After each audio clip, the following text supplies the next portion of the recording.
টাকা জমিয়ে আমাকে দেবে, আমি তাদেরকে বাকি পার্সেল কেন দেব না? একজনকার কারণে আমি সব মানুষকে তো খারাপ বলতে পারি না। আমি কেন বাকি দেব না? মেয়েরা সংসার টাকা জমাবে, জমে অর্ধেক আমাকে দেবে, আবার পরের সপ্তাহে কিছু দেবে, আবার পরের সপ্তাহে কিছু দেবে। থ্রি পিস তার পরা হয়ে যাবে।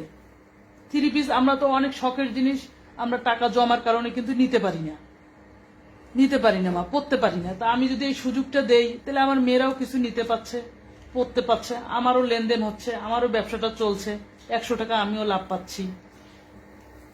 অনেক আমার মেয়ে যেমন ধরে আরশি, শোভা আমাকে খরচ শুদ্ধে টাকা পরে ওরা বিকাশ করে, খরচও দেয় আমাকে। ওরা ওই মানে টাকা দিতে পারছে না, পরের পার্সেলও নিতে পারছে, পরের পার্সেলও নিতে পারে। ওরা বলতেছে যে আন্টি আমি টাকাটা দিই তারপর আপনি পার্সেল পাবে। আমি কিন্তু অলরেডি পাঠাইতে চাই, তারা বলতেছে না, আমি আগে টাকা দিই তারপর। তাহলে আমি যদি এইরকম মন মানসিকতা না রাখি, তাহলে আমি মেয়েদের শখ কেমন করে পূর্ণ করি? অনেকেই আছেন টাকা আছে 500 টাকা আমি নিতে